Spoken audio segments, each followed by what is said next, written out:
Bismillahirrahmanirrahim. Alhamdulillahi Rabbil Alamin.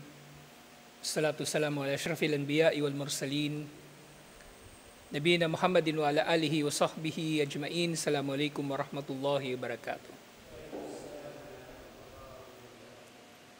So yun yung huling mga bahagi ng pagtalakay natin sa istisqa bilanwa. Yung paghiling ng ulan o tubig sa mga bituin. Katulad na nabanggit ko nung nakaraan, ito ay isang uri ng pamahiin na meron ng mga Arabo na hindi ko talaga personal na nasaksihan kasi maaring wala nang gumagawa nito ngayon. Moderno na yung panahon.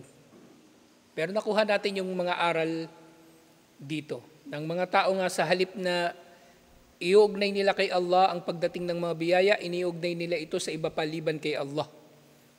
At napapanahon ito na usapin, lalong-lalo na ngayon parating yung bagong taon ng kuffar na inuugnay nila sa pagpapaputok daw, yung pagpapalayas ng masamang espiritu, yung mga prutas na bilog, yung pampaswerte.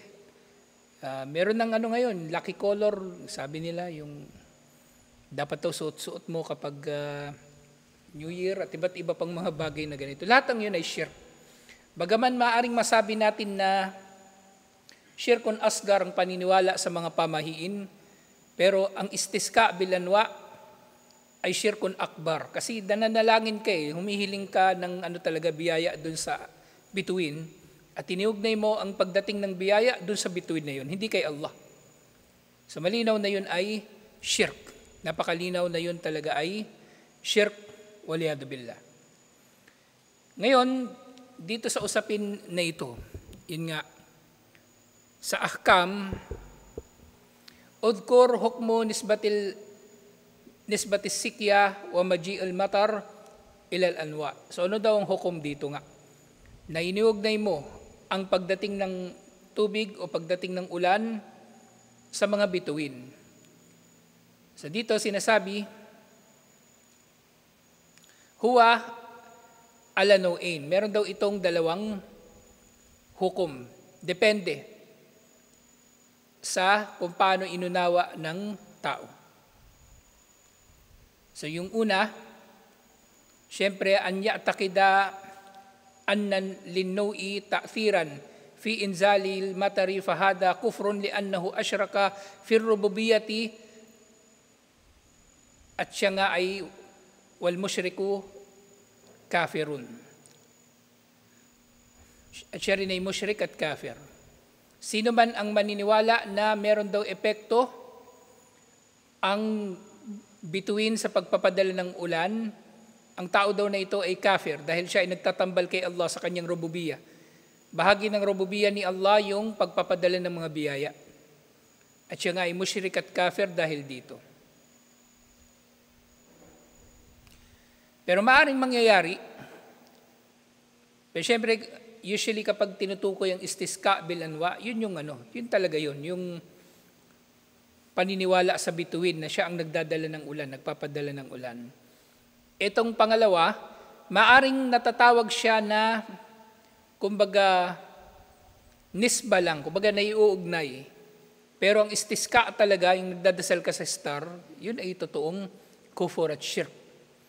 Yun nga yung pangalawang uri, an yansiba inzal al-matar ilan najmi ma'atikadi anna Allah huwa al-fa'ilu lidhalika lakinna ajra Allah al-adata binuzulil matar and sukuti dhalika an-najm fahuwa min ash-shirki al-asgar li'annahu nasaba ni'matullahi ila gayrihi. So yung una, yung humihiling talaga ng ulan sa bituin, at kumbaga naniniwala na itong nagdudulot ng ulan, ito ay syirkun akbar at kufur. Pero yung, kumbaga, naniniwala siya na si Allah talaga nagpapadala ng ulan. Pero parang nangyari kasi dito, sa pangalawang uri, parang feeling niya swerte o kumbaga, tumutulong, kumbaga yung bituin na yon sa pagdating ng ulan. Yun katulad siya ng nasa kalagayan ng naniniwala sa mga pamahiin at ang kanyang ginagawa nga ay syirkun asgar. Dahil iniugnay niya ang biyaya ni Allah sa iba paliban kay Allah. Pero syempre, paulit-ulit ko sinasabi, huwag tayo magpapalinlang sa Shirkun Asgar o tinatawag na Shirkun Asgar. Dahil maaring lahat ng ito ay pinto patungo sa Shirkun Akbar. Inisip ng tao, pamahiin lang. Wala namang mawawala. Merong mawawala. Marami. Akida mo, mawawala. So si Allah subhanahu wa ta'ala ang pinaka nakababatid nga sa bagay na ito, alhamdulillah. So dito sa usapin na ito yung wakas ng istisqa bilanwa. Pero bago natin puntahan yung sumunod na kabanata, actually gusto kong balikan yung Suratul Waqi'ah. Kasi doon sa serye ng mga aya yung binasa natin, mahaba pa yung ibang parte doon na mayroong ganong mensahe na pinaalalahanan ni Allah subhanahu wa ta'ala ang mga tao na siya lang ang nag-iisa na tagapagdulot o tagapagdala ng biyaya sa mga tao. Pumasok yung lamok sa ilong ko. Ang kinabahan ako bigla. Naalala ko si Nimrod. Yung kadebate niya, ni Ibrahim alayhis salam, di ba? May pumasok na insekto sa ulo niya.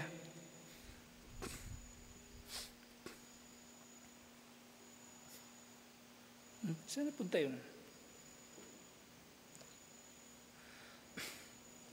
So doon sa Suratul Waqi'ah, yun nga, ang malaking bahagi nito ay tungkol sa, kumbaga,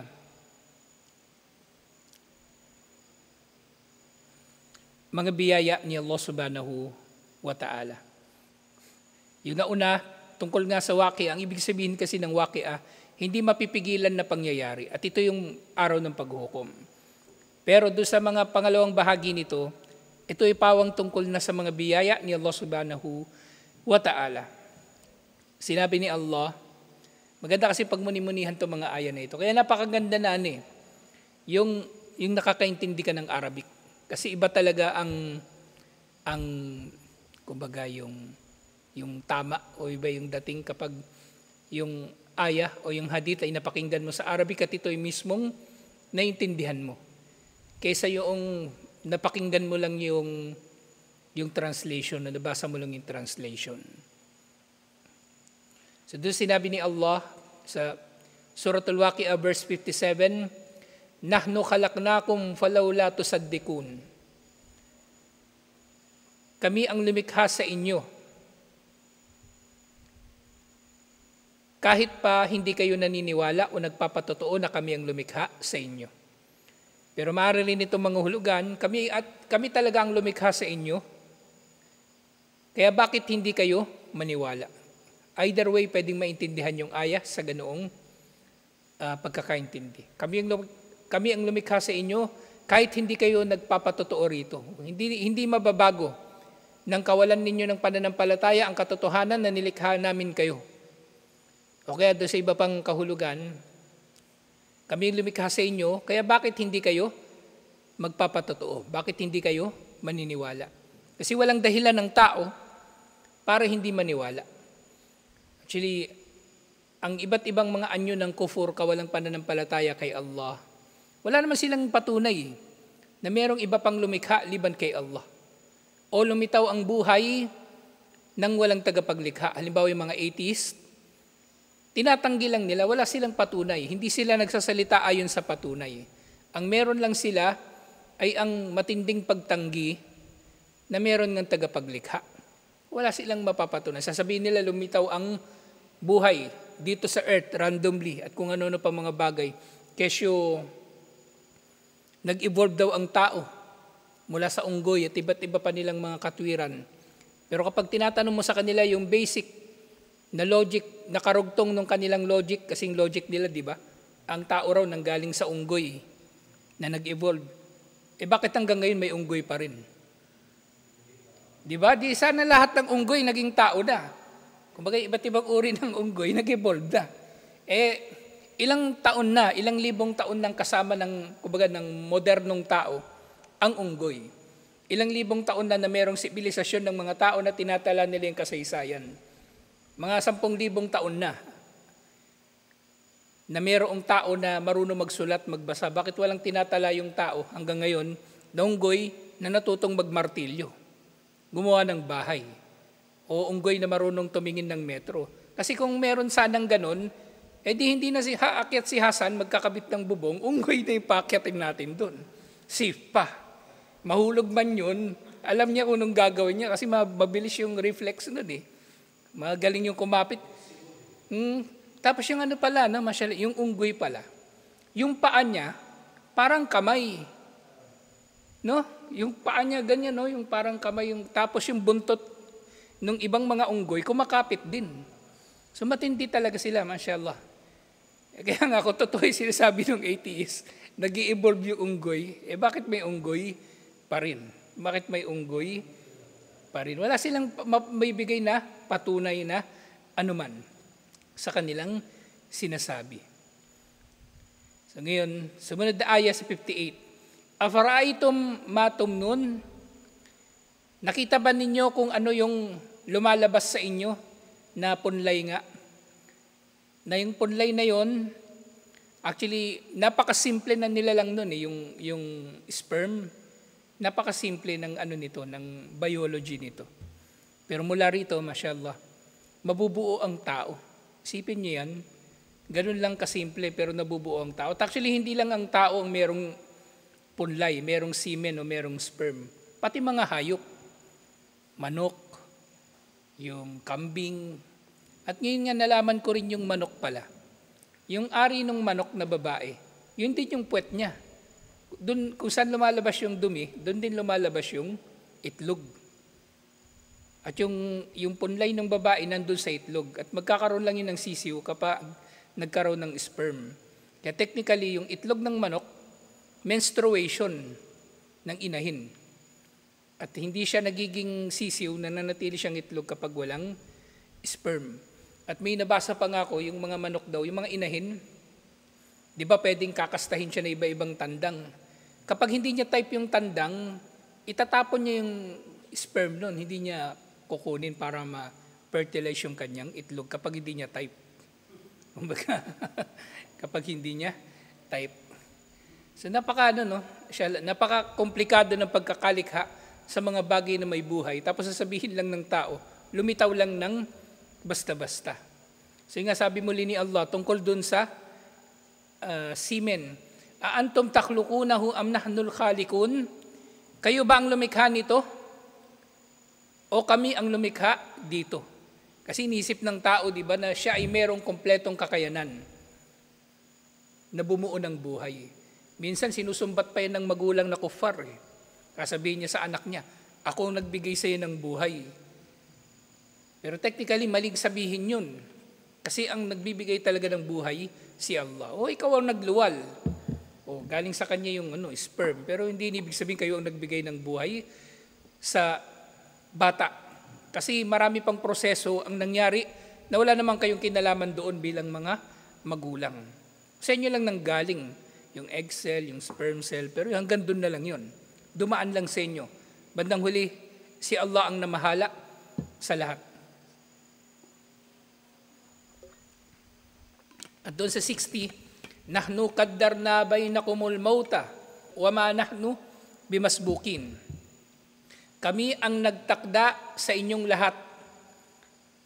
Qaddarna bainakumul mauta, itinakda namin sa inyong lahat ang kamatayan.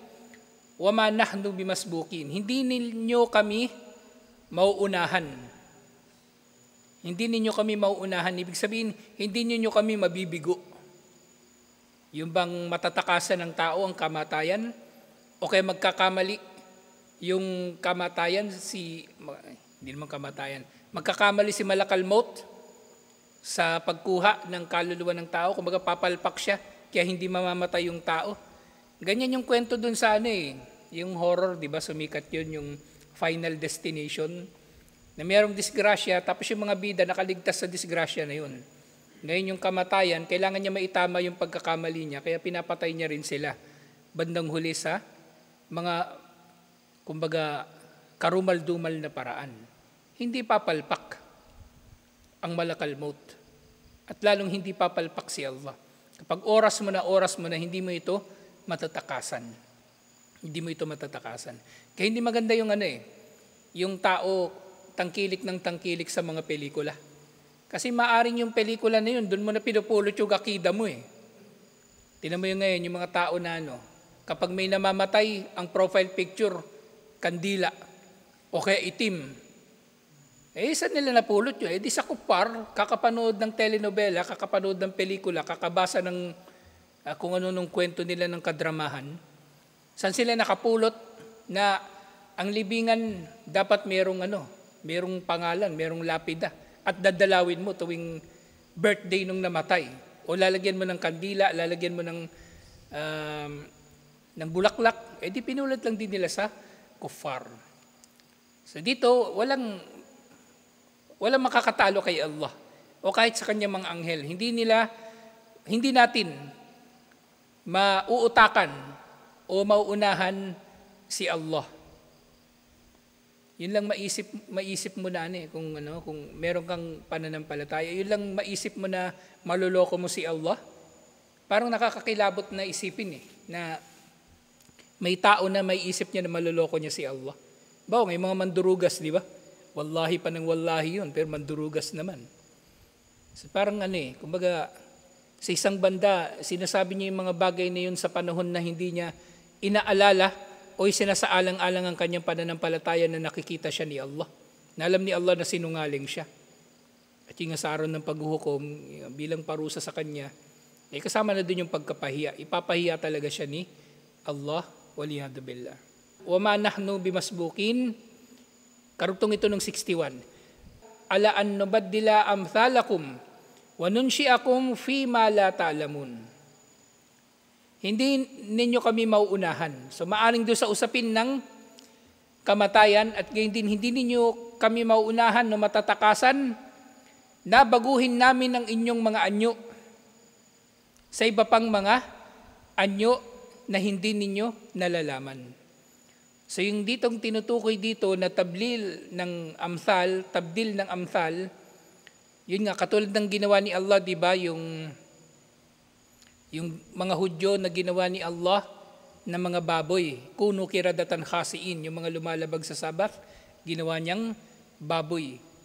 At tatalakay na natin yan doon sa akida.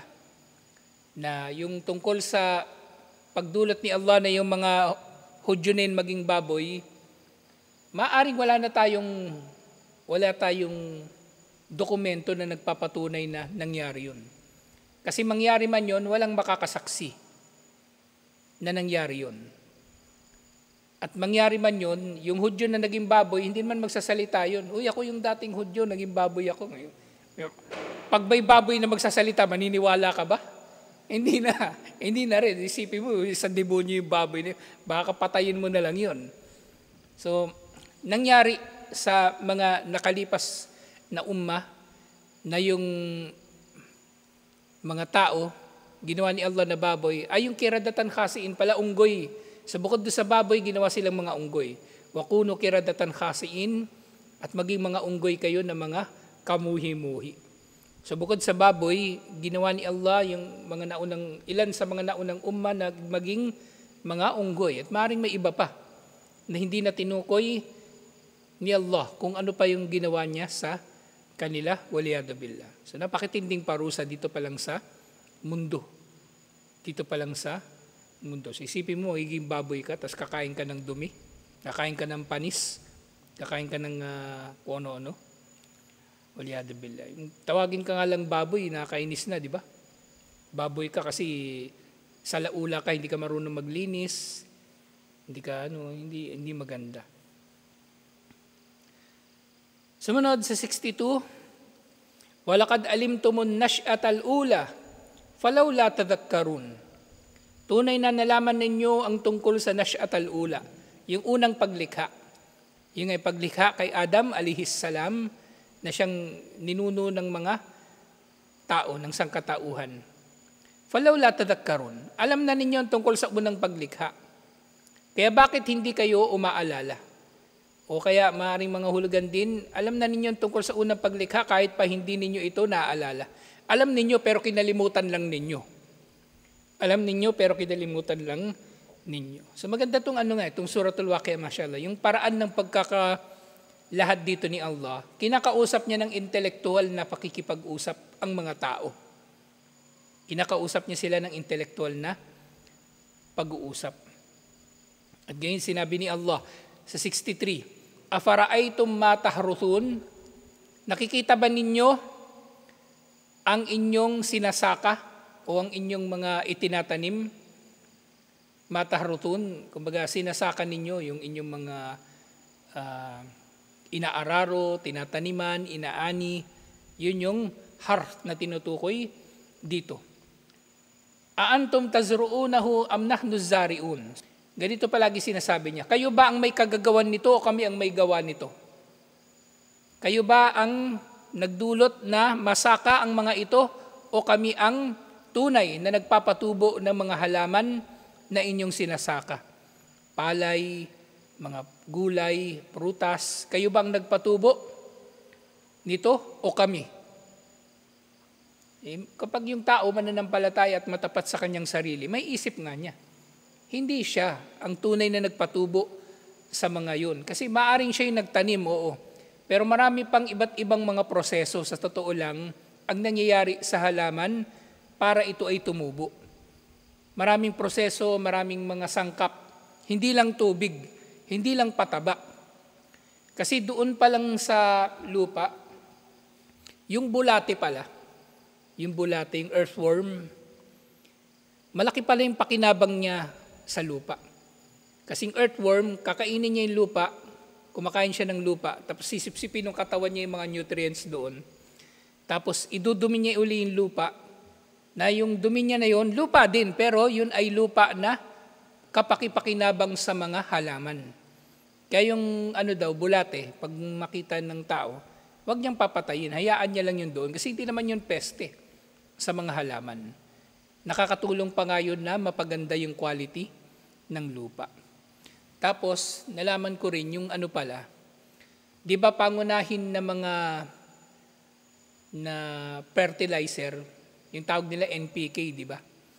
Yung nitrogen, potassium, at saka yung phosphorus. Tatlo siya na pinakamahalaga na nutrients sa lupa. Biro mo yan ganung mga bagay. Tapos iba pang mga factor, di ba? Kapag nabago halimbawa yung klima, hindi na basta-bastang tutubo yung halaman. Nakatulad ng pagtubo niya dati. Na kung dati maganda yung tubo halimbawa ng mga tanim natin, kapag meron lang nagbago sa temperatura, hindi na siya tutubo ng ganong kaganda. Tapos sa lupa, meron din siya tinatawag na pH level, yung acidity niya. Merong mga halaman na gusto niya acidic ang lupa. At merong mga halaman gusto niya hindi acidic.